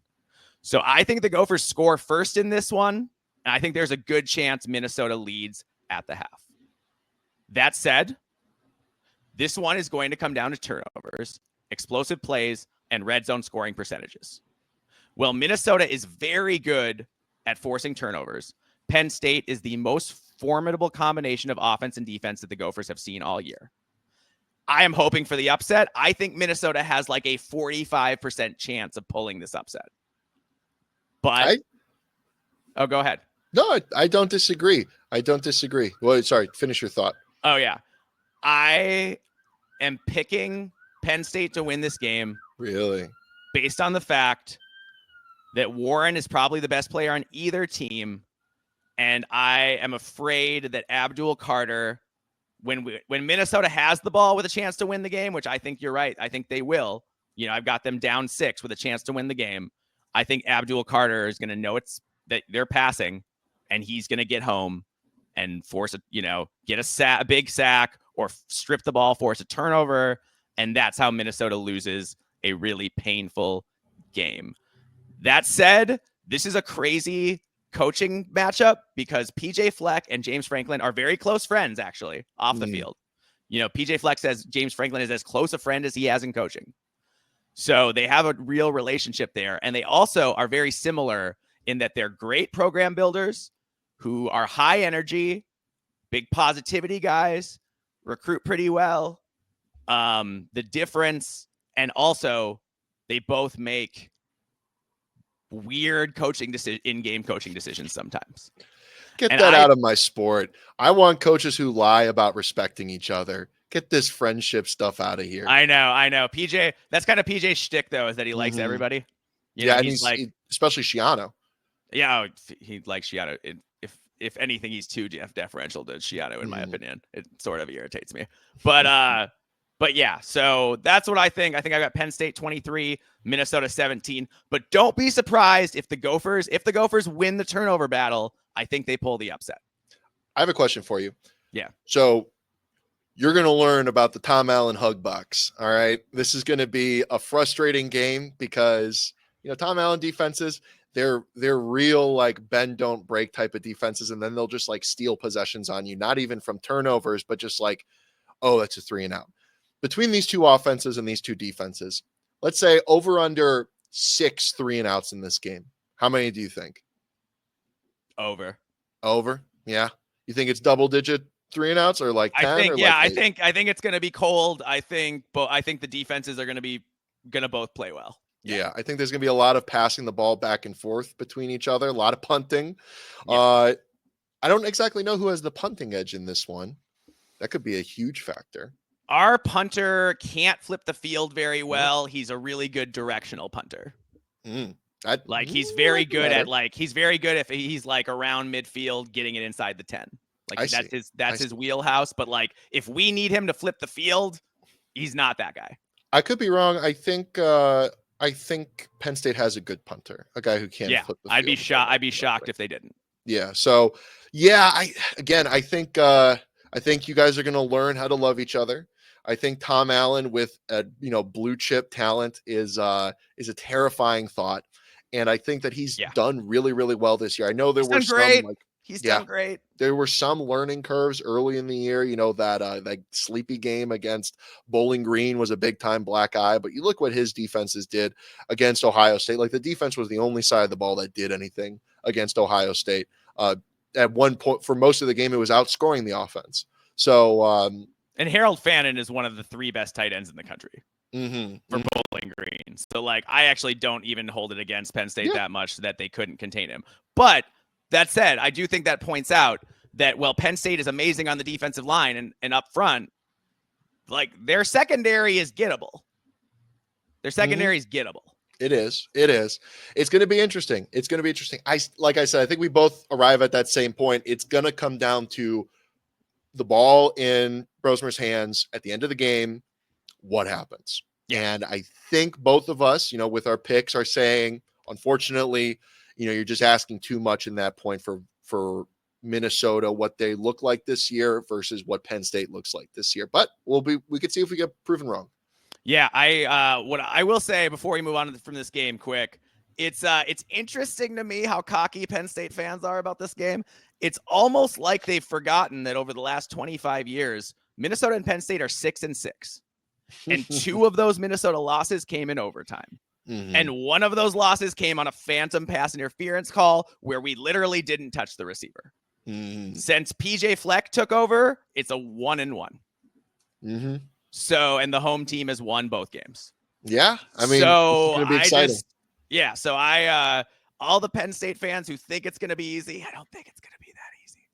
So yeah, they think they're locked up in the playoff. Get ready for a dogfight. Get ready for a dogfight. Yep. All right. Next up, we have the 4-6 Northwestern Wildcats going to Ann Arbor to take on the 5-5 Michigan Wolverines. Lines Michigan by 12.5. Both teams need to win this to have any chance at a bowl game. Michigan will qualify for the postseason if they win this game. But with the only remaining game against Ohio State, this is Michigan's last realistic chance, in my opinion, to win a game. Mm-hmm. Neither of these teams has been good on offense this year. Both are deficient at the QB position. Michigan doesn't have any good receivers aside from tight end Colston Loveland, while Northwestern's poor O-line and sketchy QB play makes it tough to run the ball and to get the ball to their best receiving options in wide receivers Kurtz and Henning. So I think this will be a relatively low-scoring game. Neither of these offenses is very good. That said, Michigan is still extremely talented at running back, even if the production has been far from consistent. Khalil Mullings and Donovan Edwards are still capable of doing big things, even if we haven't seen it every week this year. Both QBs are abysmal, in my opinion. Both defenses are pretty good. Honestly, for me, this just comes down to the fact that Michigan has elite athletes and Northwestern's consistently one of the one or two least athletic teams in the conference. So I think that's the difference here in a relatively quick, ugly game. I've got Michigan 24, Northwestern 10. What do you think? So, I was talking about the ship of Theseus earlier, and Michigan is a big example of that. They've kind of gone there and back again in terms of their quarterback room. They started the year with Davis Warren, and he won the quarterback battle in the offseason. And again, another cautionary tale to fans who are constantly saying, why doesn't this coaching staff change to the other quarterback? Surely they can't be worse. Yeah. Surely it can't get worse than this. And they decide to switch to Alex Orji, who it seems like the staff wanted him to win the job and he just could not complete passes. I still think they should have rode with Orji from the beginning of the year and beat Ben 2023 Rutgers. I think, him combined with Donovan Edwards and Khalil Mullings would have been effective and a good use of their talent if that's the style of game they wanted to play. They wanted to be Orji, though, and he couldn't do enough to keep the job. Yeah. They wanted him to win it. And instead they're trying to be, 2024 Rutgers. They're trying to be, this team that they're not, that they don't have the personnel for, they don't have the wide receivers for. Davis Warren's a fine quarterback. He was definitely over his skis, ahead of the season, but in terms of what they want to do, he's their best option. And it wasn't good enough. And instead of reevaluating how they wanted to play the game and approach the game, they just changed out the quarterback. And it was a disaster. And they said, okay, well, let's change out the quarterback again to Jack Tuttle. And predictably as all heck, it went as poorly as every Indiana fan would have told you it would have gone when Jack Tuttle goes in. Right. And so now they're in back again. They come back to Davis Warren. And what do you know? All of a sudden, the team has a sign of life. They win the Paul Bunyan Trophy over Michigan State, and they give Indiana its biggest scare of the season. Davis Warren wasn't crazy good in that game, but he was effective, which is more than you could say for most of the games. Like, compare that to the Illinois game on the road that they played. Completely different. They both losses, but completely different levels of performance in that. So on the Northwestern side of the ball, I think Northwestern is a sneaky good team. I think they're a sneaky team. I don't think they're sneaky enough to be able to get past Michigan here. I think this is a game where you look at the style of game that Northwestern wants to play. They're pretty much outclassed in every area. Jack Lausch is fine. I think he'll develop into a good quarterback. He is not there yet. He has the tools. He has the sort of like sneaky athleticism that you want from a mobile quarterback. And I think that what Braun is building in Northwestern is intriguing because he's trying to basically build a Big Sky team inside the Big Ten.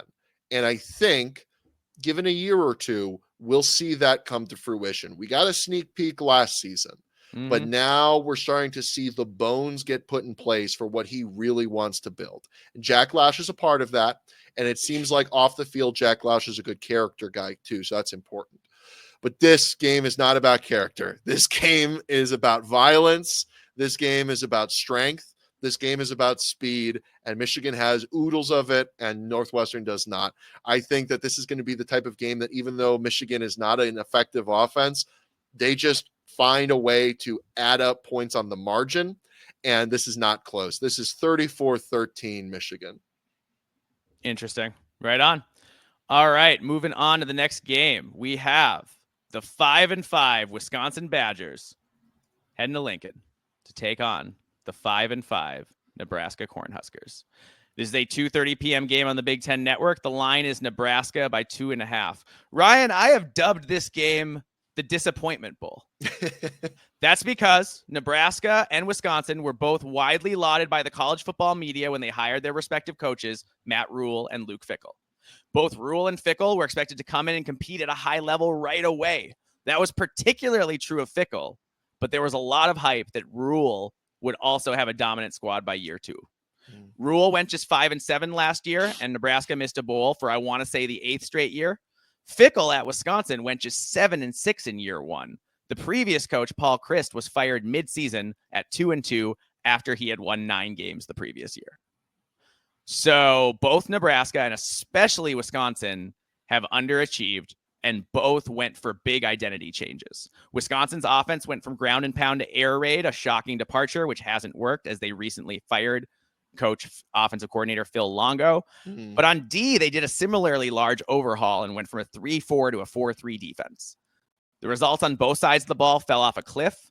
Both teams were expected by the media, not by this show, but by the media, to win 8+ games this year, with many media pundits predicting that Nebraska would win 9 or 10 games.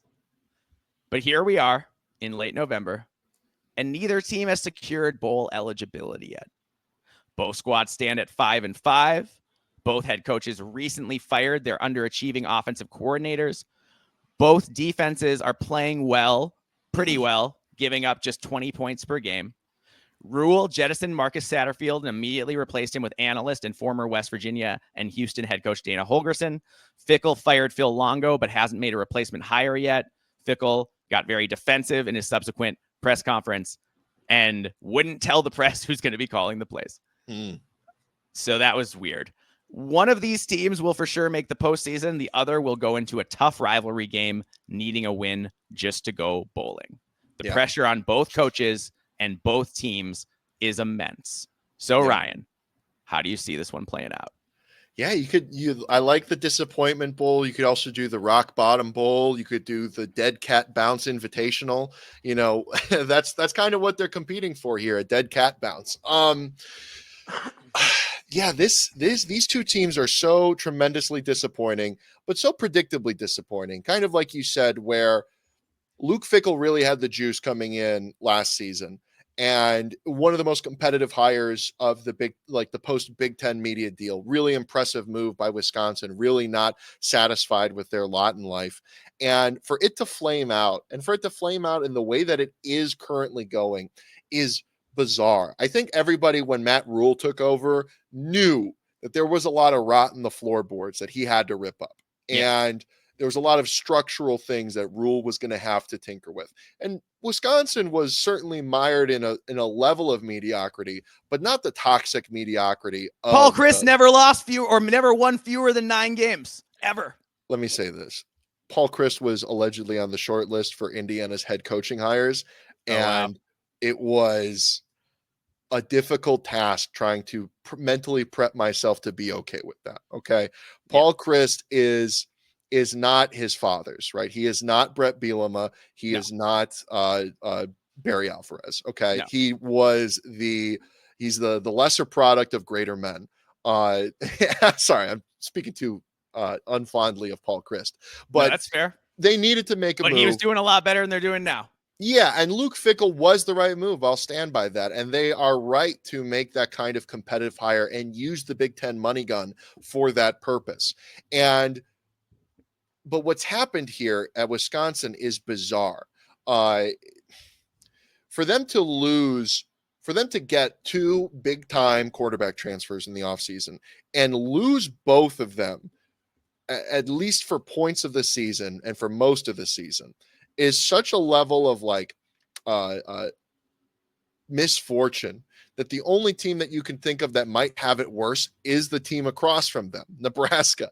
Yeah, I think Mordecai only missed a couple games, but Tyler Van Dyke going down in week 3 was rough. Yeah, well, I know that Mordecai missed a few early in the season, and then he missed a lot late in the season. I know that Indiana played Braden Locke against when they came there, and we beat them.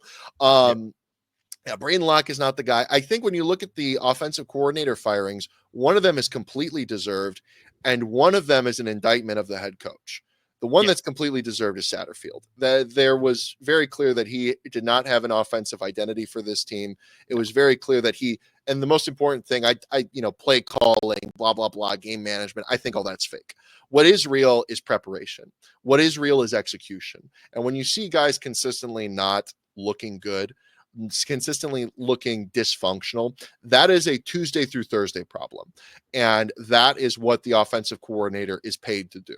And so Nebraska has looked completely dysfunctional, and it's a Tuesday to Thursday problem. It's an offensive coordinator problem. They were right to get rid of him. I don't care who they replaced him with, as long as he is a better Tuesday to Thursday guy. And Dana Holgorsen, for all outward appearances, appears to be that guy. I keep my ear to the ground on Nebraska stuff because I really don't like Nebraska. And so I'm interested in how their season's going for a hate watch purpose. And so one of the things that he calls out is talking to the Nebraska wide receivers, you guys are huge. Why the heck don't you want to block? And looking back to Indiana's game against Nebraska, most people going into that game would say Nebraska is a more talented team. But the difference between 56-7 comes down to wide receivers blocking most of the time. And that is what Indiana wide receivers love to do. And that is what Nebraska wide receivers, even though they're kind of built for it, hate. They're huge. They're huge. And so it's just so clunky and so dysfunctional when you don't have guys doing that. So getting a guy in there who realizes that that's a priority is huge. And I think that that's going to be, I don't think they'll keep him, but as an interim, that's big.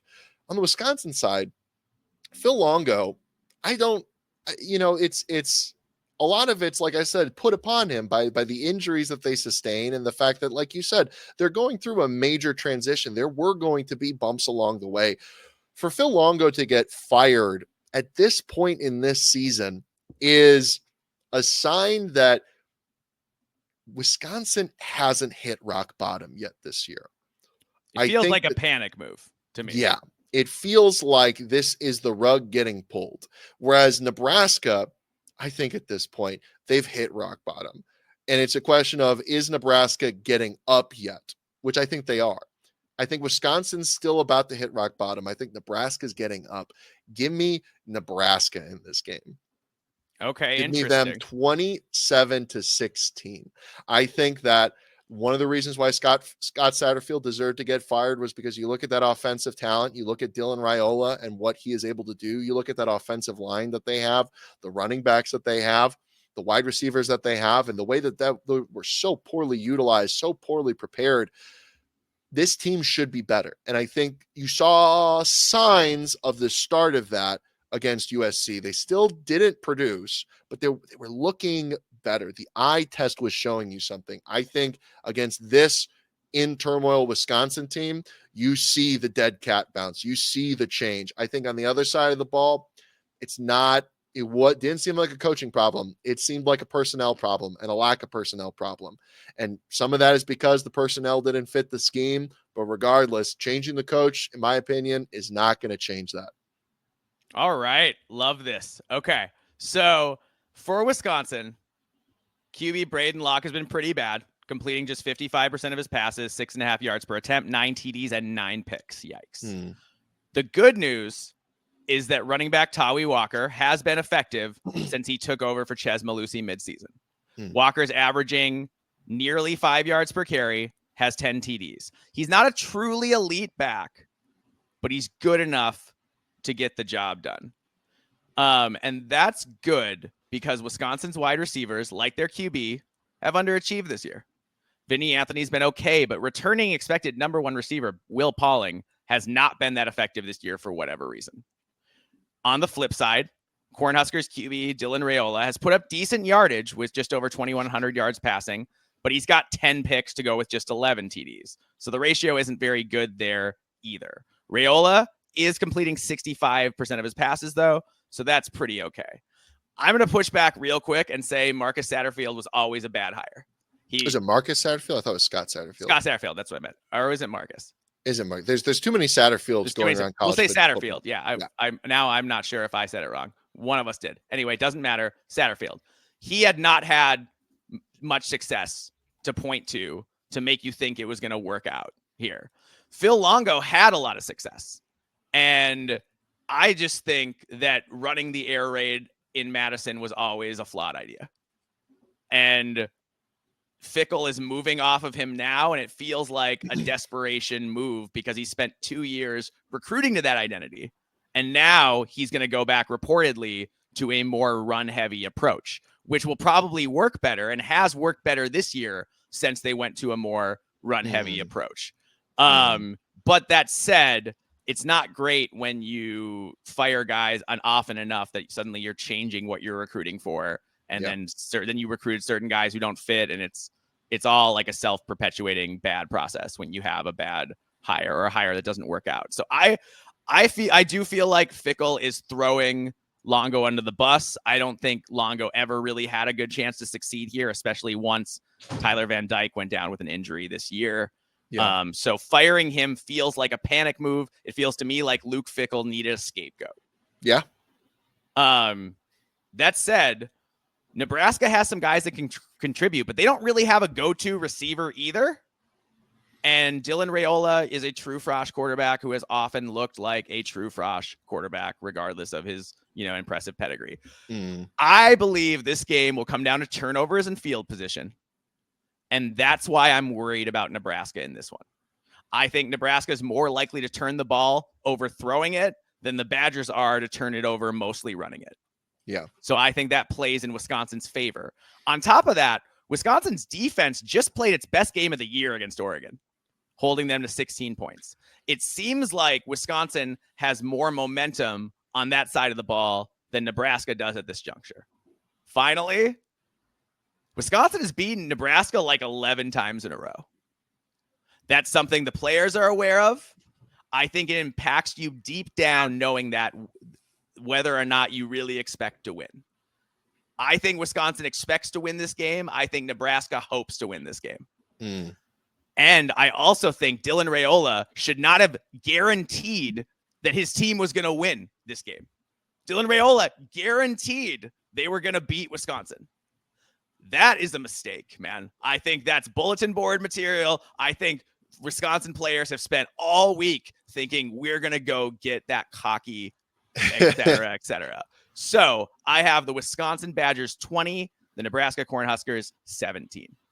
I think they're going to win. I think Nebraska is going to win. They're going to win comfortably. And I think the fan base is going to be mad at Raiola for not guaranteeing a win earlier.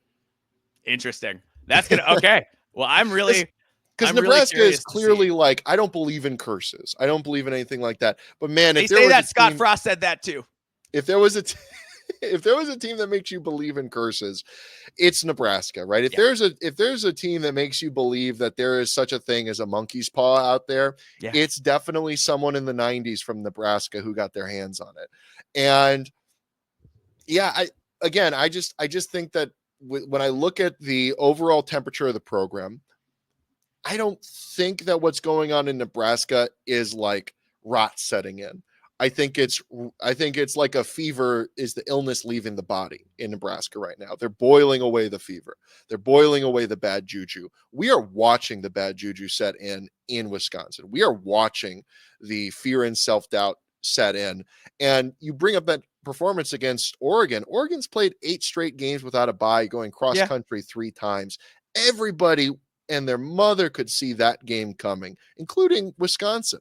So what happens if Dana Holgerson is able to scheme up a good scripted opening couple of drives against Wisconsin, and they're all of a sudden down, 13-3 at the end of the first quarter? What does that look like? What happens to that team that you said is all rearing to go once their confidence gets rocked a little?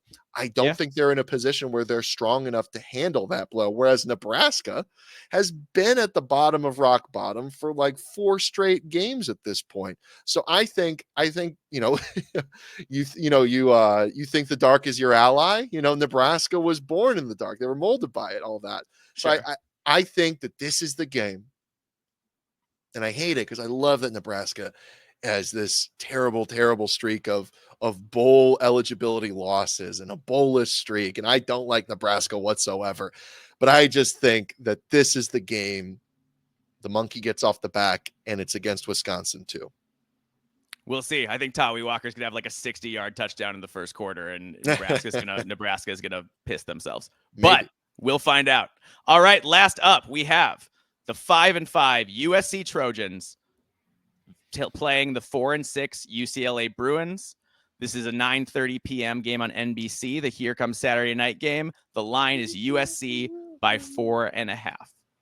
Bowl eligibility is likely on the line in the battle for Los Angeles. UCLA finishes the year against a group of 5 squads, Fresno State.